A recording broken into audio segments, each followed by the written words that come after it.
গতকালকে ঝড় বৃষ্টিতে গোপুর হেসেলের উনান পুরো ভিজে গেছে মা। আগুন ধরবে আজকের মা? হ্যাঁ, আগুন ধরে যাবে জ্বালন যদি শুকনো থাকে। কালকে ঝড় বৃষ্টিতে গাছে কত সজনে ফুল ধরেছিল সব পড়ে গেছে, পুরো সজনে ফুল ভর্তি হয়ে পড়েছে চারদিকে। এই যে এই ফুলগুলো গাছে থাকলে কত ডাঁটা হতো মা, প্রচুর ডাঁটা হতো। এই দেখুন কত সজনে ফুল, প্রচুর সজনে ফুল পড়ে গেছে। যে সাদা সাদা দেখা যাচ্ছে এগুলো সব ফুল। এই যে দেখুন কতগুলো ফুল তুলেছি, এরকম ফুল ভর্তি হয়ে রয়েছে। এই যে এক মগ ফুল।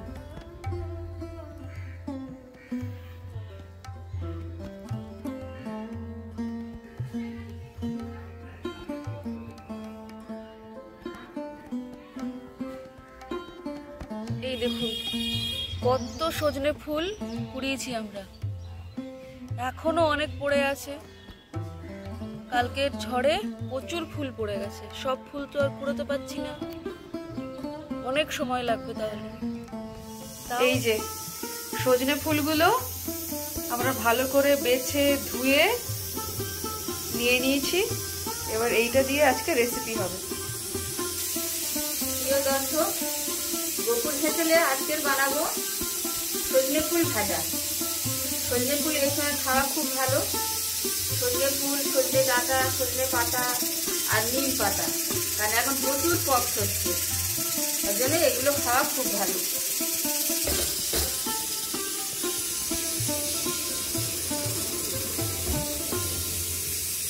একদম গাছ থেকে পড়া টাটকা টাটকা সজনে ফুল আমাদের গাছে। সকালেই আমরা বাগানে গেছিলাম, গিয়ে দেখলাম একদম টাটকা টাটকা ফুল পড়ে রয়েছে, সেগুলো তুলে নিয়েছি, বেছে ভালো করে ধুয়ে নিয়েছি। কড়াই গরম হয়ে গেছে, এবার আমি এতে দেব দুটো শুকনো লঙ্কা, আর কিচ্ছু দেব না, এতে বেশি মশলাও লাগে না, কিছু লাগে না। এবার আমি কড়াই তেল দিলাম,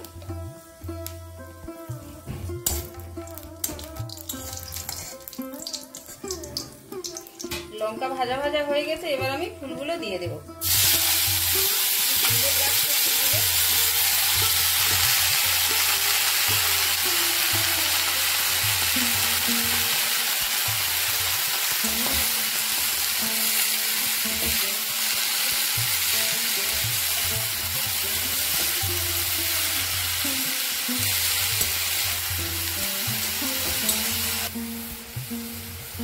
সামান্য একটু হলুদ গুঁড়ো দেব। আমাদের রান্নাঘরের লাইট চলে গেছে, তো একটু হয়তো দেখতে অসুবিধা হচ্ছে, তবু আমরা চেষ্টা করছি যাতে পরিষ্কার বোঝা যায়।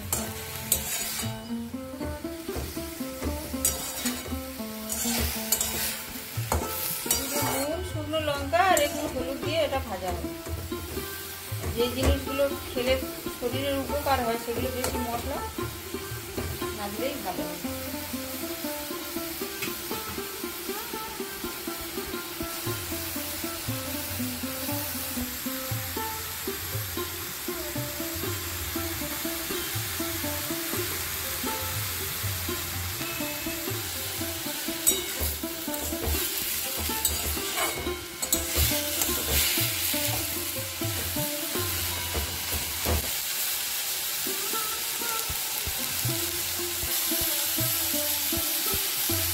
জলটা শুকিয়ে গেছে, এবার আমি পরিমাণ মতো নুন দিয়ে দেব।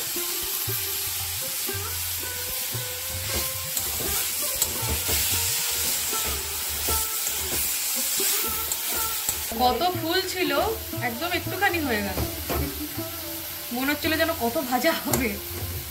একটু চিনি দেব।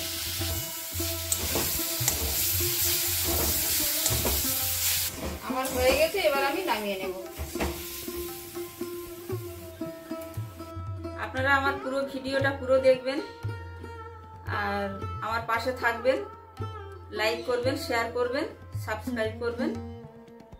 আপনারা ভালো থাকবেন, সুস্থ থাকবেন।